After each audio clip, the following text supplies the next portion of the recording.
बच्चों, इस वीडियो में हम लोग एल्डाल संघनन का अध्ययन करेंगे। एल्डाल संघनन ऐसे एल्डिहाइड देते हैं जिनमें अल्फा हाइड्रोजन परमाणु पाया जाता है। तो पहले तो आप समझेंगे कि अल्फा हाइड्रोजन परमाणु क्या है। अल्फा हाइड्रोजन परमाणु एल्डिहाइड जैसे CHO है, ये क्रियात्मक समूह है, एल्डिहाइड क्रियात्मक समूह। अब इसके बगल जो कार्बन जुड़ेगा इसको अल्फा कार्बन कहते हैं, और अल्फा कार्बन से जितनी हाइड्रोजनें जुड़ेंगी इन सबको अल्फा हाइड्रोजन कहते हैं। तो इस एल्डिहाइड में यानी एसिटल्डिहाइड में 3 अल्फा हाइड्रोजन है। ये तीनों अल्फा हाइड्रोजन है। ऐसे इससे बड़ा कोई एल्डिहाइड आप लेंगे जैसे CH3, CH2, CHO, तो ये अल्फा कार्बन है और इसकी हाइड्रोजन अल्फा हाइड्रोजन है। तो यहाँ 2 अल्फा हाइड्रोजन है, यहाँ 3 अल्फा हाइड्रोजन है, यानी अल्फा कार्बन से जितनी हाइड्रोजनें जुड़ी हैं उनको अल्फा हाइड्रोजन कहते हैं। तो एल्डाल टाइप जो संघनन है, जो कंडेंसेशन है, उसमें ऐसे एल्डिहाइड भाग लेंगे जिसमें अल्फा हाइड्रोजन परमाणु पाया जाता है। अब एल्डिहाइड के अणु इसमें कंडेंस होते हैं, संघनित होते हैं, तो बीटा हाइड्रॉक्सी एल्डिहाइड बनता है। यानी बीटा पोजीशन पर हाइड्रॉक्सिल ग्रुप आएगा और प्रमुख क्रियात्मक समूह एल्डिहाइड रहेगा। तो इसीलिए उसको एल्डोल कहते हैं। एल्डिहाइड और आल यानी अल्कोहल दोनों रहता है, यानी जो बनेगा वो हाइड्रॉक्सी एल्डिहाइड रहेगा। बीटा हाइड्रॉक्सी एल्डिहाइड को ही एल्डोल कहते हैं। एल्डोल कंडेंसेशन, एल्डाल संघनन।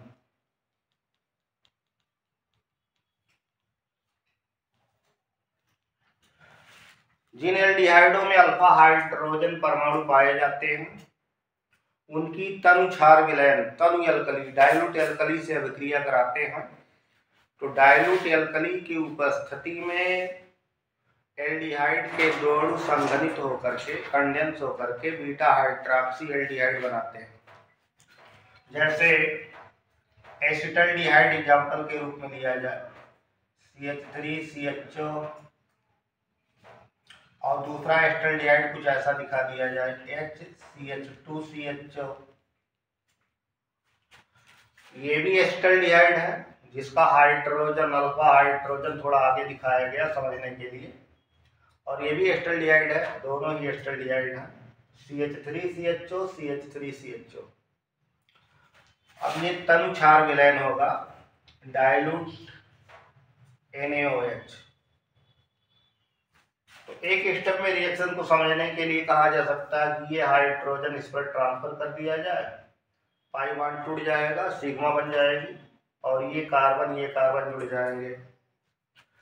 तो एक लाइन में रिएक्शन को ऐसे समझ सकते हैं, CH3, इसका जो O है OH हो गया, यहाँ H है, और CH2 CH। ये अल्फा कार्बन है, ये बीटा है, बीटा पर OH आया, तो ये बीटा हाइड्रॉक्सी एल्डिहाइड है, beta hydroxy aldehyde. 1 carbon, 2 carbon, 3 और 4, यानी तीसरे पर OH है, ये बीटा कार्बन है तीसरा। इसको आईपैक में 3 हाइड्रॉक्सी ब्यूटेनल कहेंगे। और वैसे बीटा हाइड्रॉक्सी ब्यूटिल्डिहाइड है, ब्यूटिल्डिहाइड है, बीटा हाइड्रॉक्सी ब्यूटिल्डिहाइड है। तो ये 2 मॉलिक्यूल्स ऑफ एसिटल्डिहाइड हैं, 2 मॉलिक्यूल्स ऑफ एसिटल्डिहाइड,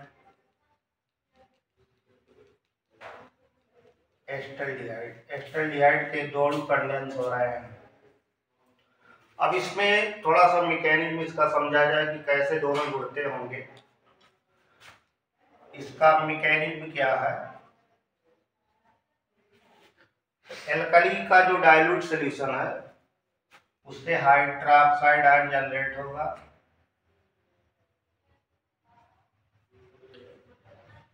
अब ये जो हाइड्रोक्साइड एल्कली का है ये अल्फा हाइड्रोजन को लेकर के कार्बेनियन बनाता है, यानी ये जो हाइड्रोक्साइड है ये अल्फा हाइड्रोजन को लेकर के कार्बेनियन जनरेट करता है।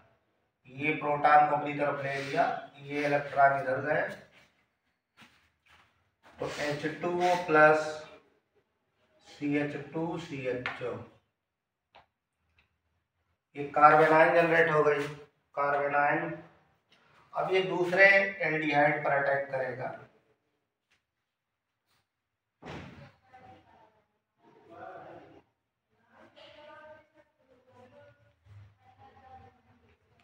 इस पर अटैक करेगा, कार्बोनिल कार्बन पर।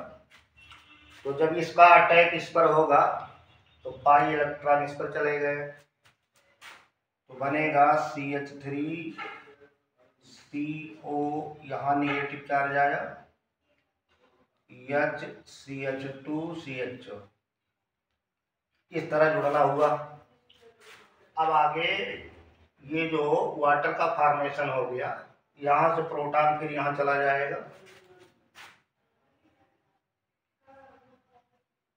इसका प्रोटॉन इस पर जुड़ेगा तो हाइड्रॉक्सिल ग्रुप हो जाएगी, CH2CHO, और यहाँ हाइड्रॉक्सिल पुनः निकल आया। तो मैकेनिज्म में तो आपको दिखेगा कि डाइल्यूट NaOH की क्या भूमिका है जोड़ने में, यानी जो हाइड्रोक्साइड जनरेट हुआ वो कार्बेनाइन पैदा करेगा, प्रोटॉन को खींच करके कार्बेनाइन प्रोड्यूस किया, और कार्बेनाइन फिर अटैक किया अगले कार्बोनिल कार्बन पर, फिर दोनों जुड़े तो ऑक्सेनाइन, और ऑक्सेनाइन यानी एक तरीके से कॉन्जुगेट बेस है जो वाटर का प्रोटॉन ले करके हाइड्रॉक्सिल ग्रुप में बदल जाता है। तो इस तरह से एल्डिहाइड के जोड़ जुड़ करके एल्डोल बनाते हैं, एल्डोल, एल्डिहाइड और alcoholic group. Beta hydroxy aldehyde को ही एल्डोल कहते हैं। ये पूरी एल्डोल संघनन है, इस तरह आप समझ सकते हैं और परीक्षा में लिख सकते हैं। धन्यवाद।